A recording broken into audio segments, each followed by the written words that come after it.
오늘 말씀의 제목은 갈라디아서 강의 2장 12절입니다. 한 의사는 동료들과 함께 다른 사람에게 배척을 당합니다. 그리고 결국 그는 병원에서 쫓겨납니다. 그는 산모들이 죽어가는 이유를 발견하고 산모들이 안전하게 아이를 출산할 수 있게 나름의 노력을 했습니다. 그럼에도 자신의 발견이 무시당하고 여전히 수많은 산모가 죽어가는 진짜 현실을 목도하며 괴로워했습니다.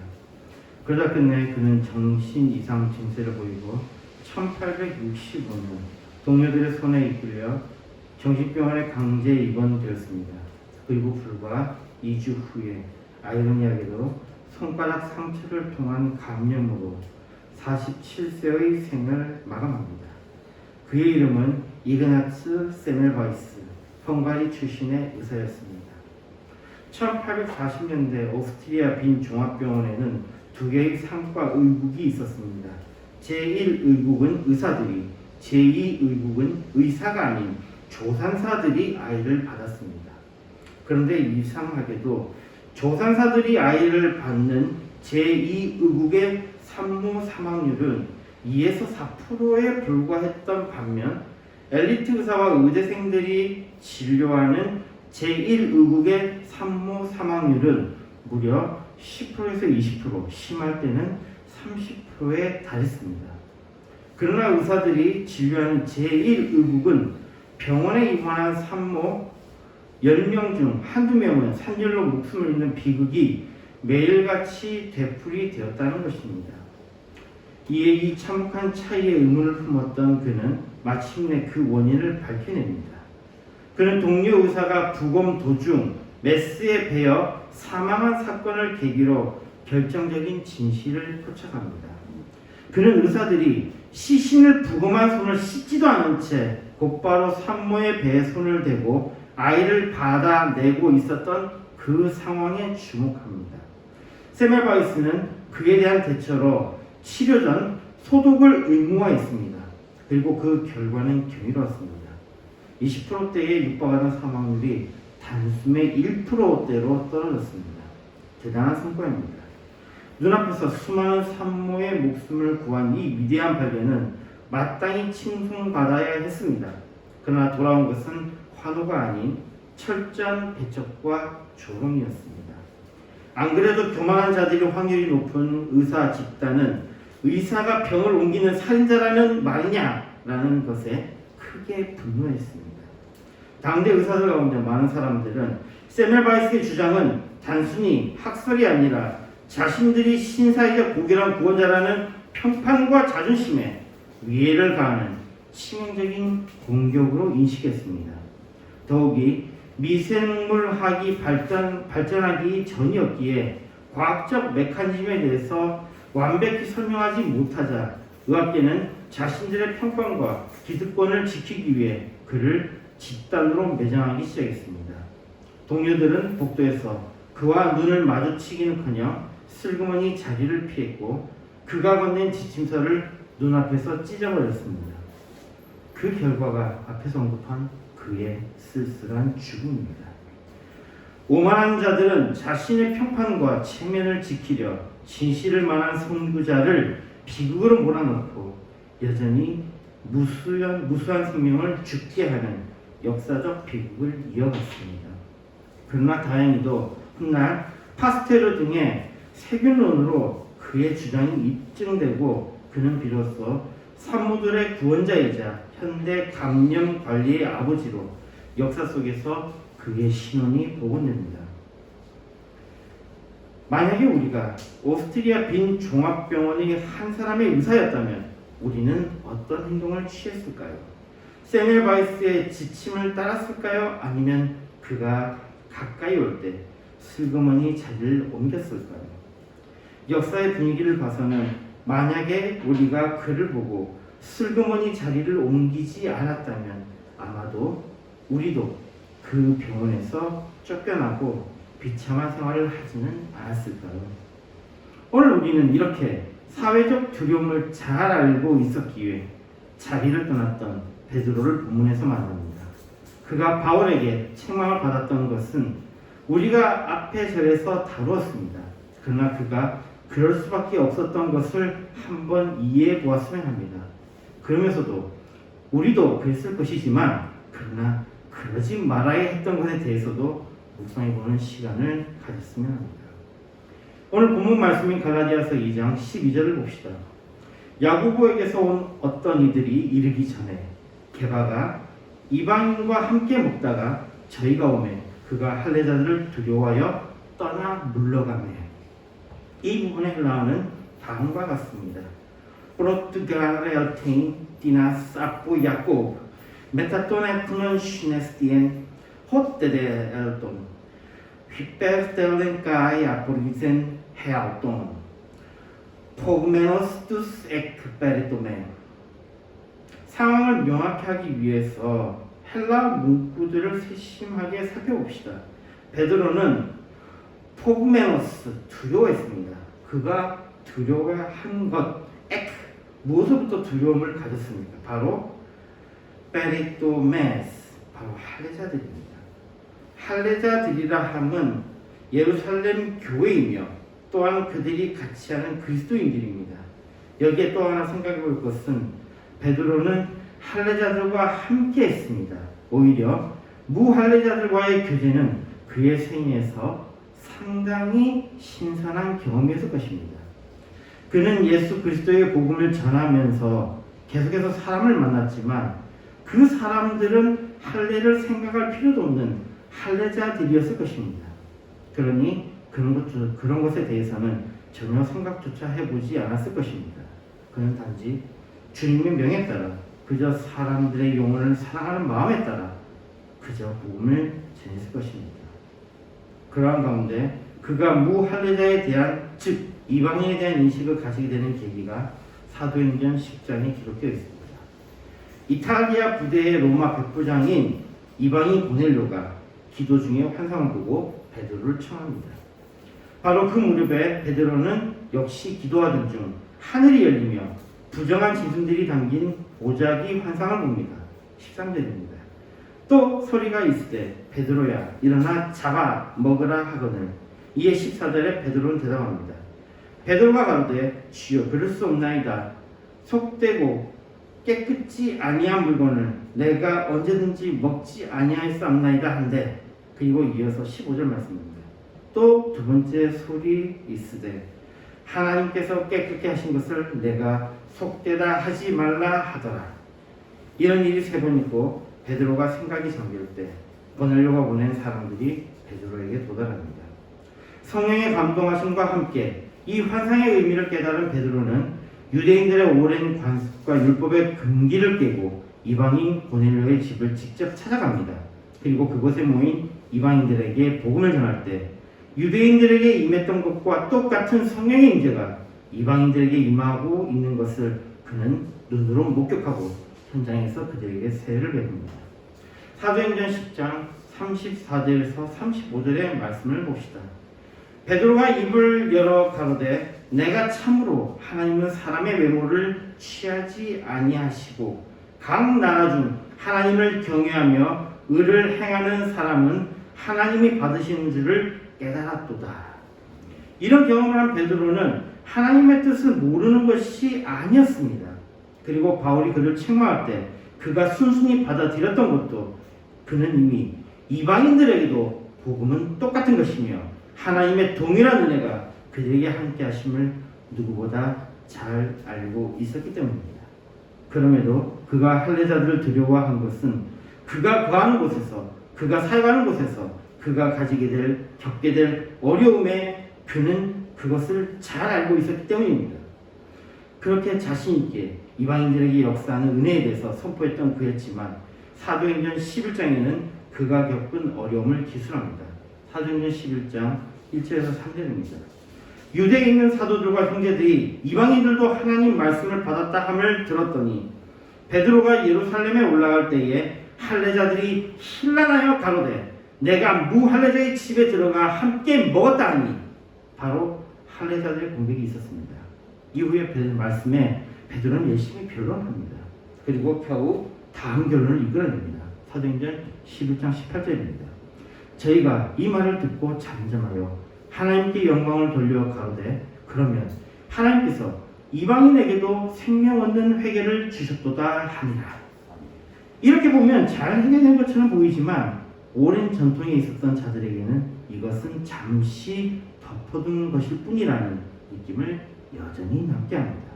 다시 베드로가 자리를 떠나게 된 부분을 살펴봅시다. 중요한 문구가 보입니다. 아뽀 야곱. 베드로가 자리를 떠난 것, 그것을 촉발시킨 것을 주목합시다. 예루살렘 교회의 실제적인 가장 강력한 사람들이 야고보로부터 온 사람들이 등장합니다.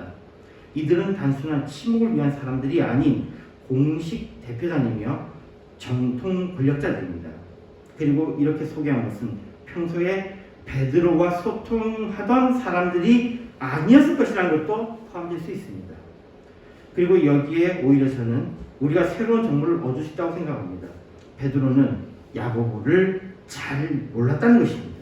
즉 베드로의 복음은 베드로가 예수님께로부터 받은 복음이며 야고보는 또한 그만의 체험으로 주님께 받은 복음을 가지고 있었다는 것입니다. 이것에서 적어도 그들은 거짓된 복음을 의논하지 않았다는 것, 그들은 복음에 대해서 조작한 사람들이 아니라는 것을 알 수 있습니다. 서로가 잘 모르기에 오히려 서로 모르는 사람들이 가진 이 복음은 사람들이 결성해서 만든 것이 아니라는 것을 증거한다고 생각합니다.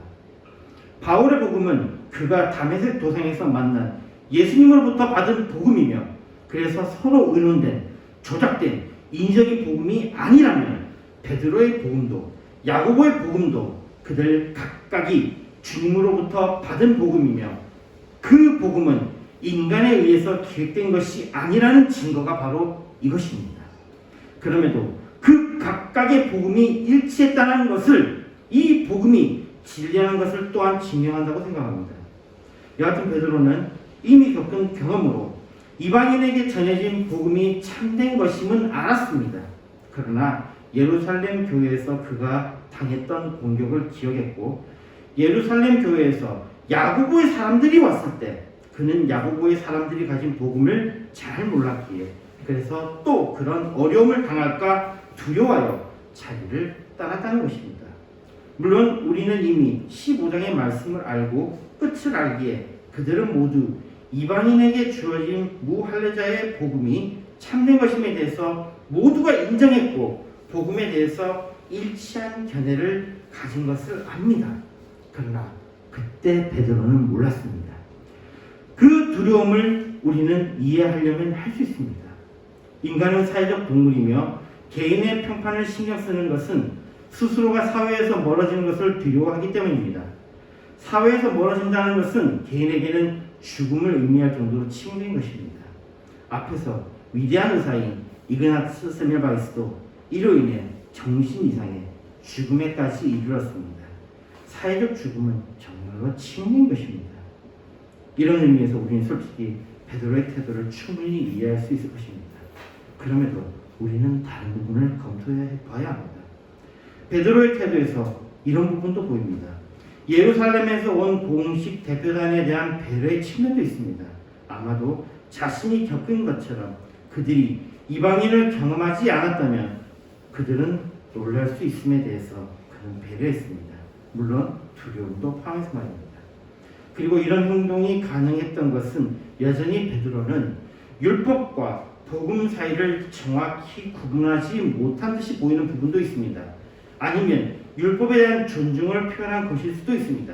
다르게 이야기하면 사람의 규례와 하나님의 규례를 구분하지 못한 듯이 보입니다. 이런 이야기를 할 수 있는 것은 실제로 초대교회에는 율법과 복음의 구분이 사실상 없었습니다. 회당에서 쫓겨나기 전까지는 그리스도인들도 여전히 회당에서 예배를 드렸고 유대인들의 전례를 그대로 따랐습니다. 여기에 주님께서 바울을 들어 쓰심에 대한 그 놀라운 계획을 우리는 확인합니다. 기존의 그리스도인들은 율법과 복음의 경계를 잘 인식하지 못했습니다. 그런 점에서는 바울은 뛰어난 율법학자임이 분명합니다. 그는 비교적 다른 그리스도인들에 비해서 율법을 너무나도 정확하게 잘 알고 있었기 때문에 오히려 버려야 하는 것과 지켜야 하는 것을 분명히 구분할 수 있었습니다. 그래서 바울은 진리를 선포할 수 있었습니다. 율법 가운데서 진리를 구분할 수 있었고 율법 가운데서 가짜를 구분할 수 있었습니다.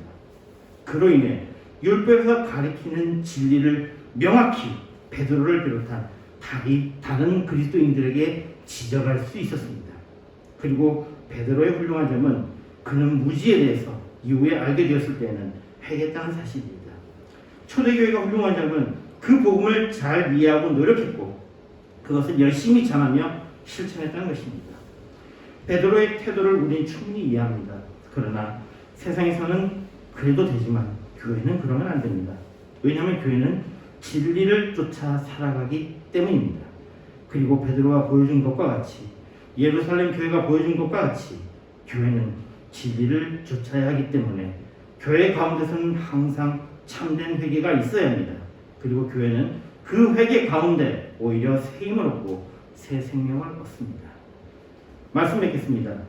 처음에 말씀드린 것과 같이 우리가 사는 세상은 진리를 위해 열심을 내었던 의사 이그나츠 세멜바이스를 매장했습니다. 세상은 자신의 평판과 자존심, 체면을 지키기 위해 진실을 말하는 사람을 매장하고 잘못을 인정하기보다 누군가를 희생양으로 삼아 자신들의 정당성을 유지하려 합니다. 세상은 잘못을 인정하는 순간 망한다고 믿기 때문입니다. 아니, 정말로 망하기도 합니다. 그러나 교회는 다릅니다. 세상은 잘못을 인정하면 망하지만 교회는 자신의 잘못을 인정하고 회개할 때 비로소 살아납니다.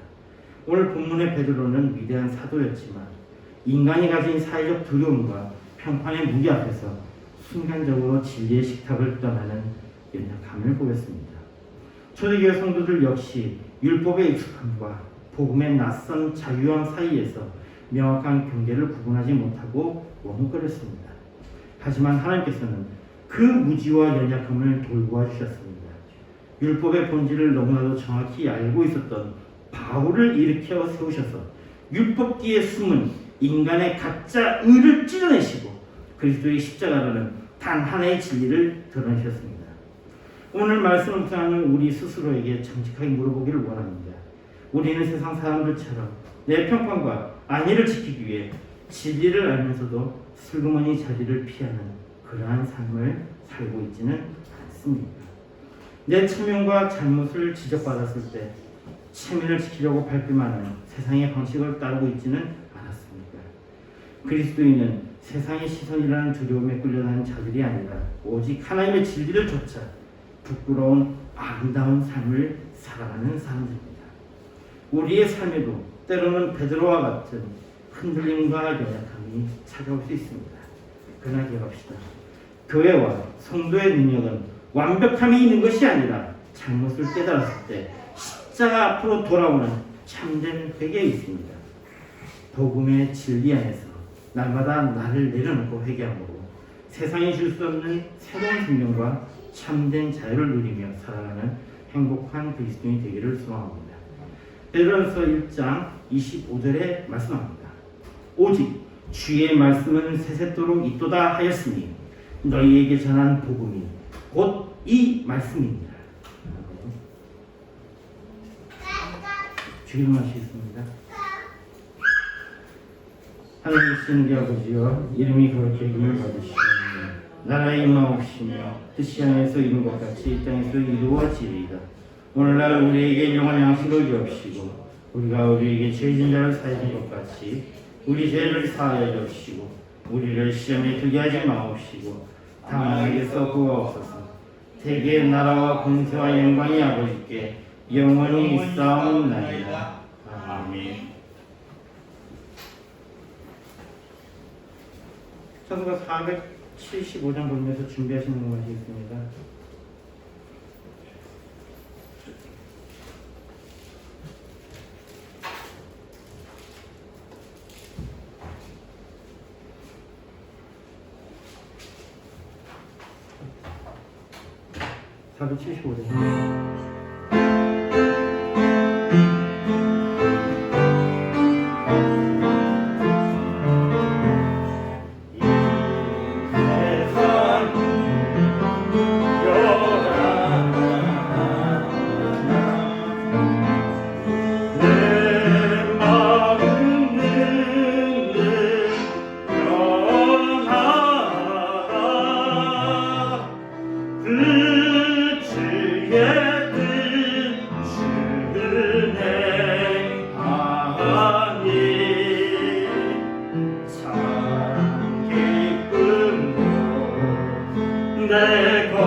생일 감사헌금 주님께서 항상 함께 하심을 감사합니다. 지은정 집사님.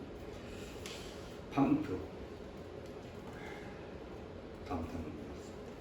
최하람 감사합니다. 박영희 감사합니다. 최영아 집사님, 최은영 집사님, 심지어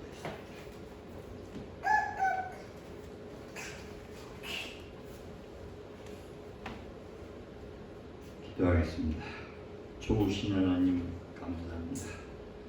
오늘도 저들에게 복되고 거룩한 날을 허락해 주셔서 하나님 앞에 예배드리게 하시고 구원받는 자의 이 축복을 다시 한번 확인시켜 주심을 감사합니다. 아버지 생일 감사헌금으로 하나님 앞에 아버지 하나님 귀한 예물을 드렸습니다. 우리 하나님 그 손길, 그의 삶, 그의 모든 일들을 하나님이 도우시고 보호해주시고 이끌어 주시고 인도해 주시고 함께 하시며 축복해 주옵소서. 아버지 하나님 귀한 감사헌금을 드린 우리 하나님에게 하나님을 넘치게 하시고 주님의 놀라운 사랑이 늘 항상 함께하여 영육간에 강건케 하시고 그의 마음이 온유하고 겸손하며 하나님을 사랑하며 정말 모든 사람 앞에 온전하며 귀한 자가 되어 주님 기뻐하는 우리 하나님께서 축복해 주옵소서. 아버지 우리 재원전 선생님 오늘 입혀주셔서 귀한 말씀을 사랑합니다. 말씀에 힘있게 하시고 말씀에 능력 있게 하시고 말씀에 역사가 일어나게 하시고 말씀에 사람 살리고 영혼 살리게 하옵소서. 아버지 하나님 우리 박영희 선생님 어려울 것같이 영관에 행복해 하시고 모든 것이 아버지 생각 육체가 아버지 건강케 하여 주옵소서. 아버지 우리 도연을 입혀주시고 축복해 주시옵소서. 아버지 영주간에 강건케 하시고 아버지요 우리 아버지 하나님 두에게 두를 통해서 하나님의 또한 계획이 이루어질 수 있도록 영주간에 강건케 하시고 인도받게 하여 주옵소서. 아버지 하나님 감사합니다. 영광을 받으시옵소서. 아버지 하나님 이 예물이 쓰여지는 곳에 하나님 나라가 확장되게 하시고 사람 살리고 영혼 살리게 하옵소서. 예수님의 이름으로 기도드리옵나이다. 아멘. 찬송가 2장입니다.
그리스도의 은혜와 그 크신 하나님의 사랑과 성령님에게 통하시고 오늘 예배드린 목양대사랑은 성도들 머리 위에와 가정 위에와 하는 일 위에 전 세계 예수 그들 믿고 하나님 앞에 맺은 자들 머리 위에 가정 위에 하느님 앞으로 전도받아서 구원받을 자들 머리 위에 가정 위에 하는 일이 이제부터 영원토록 항상 함께 있을지어다.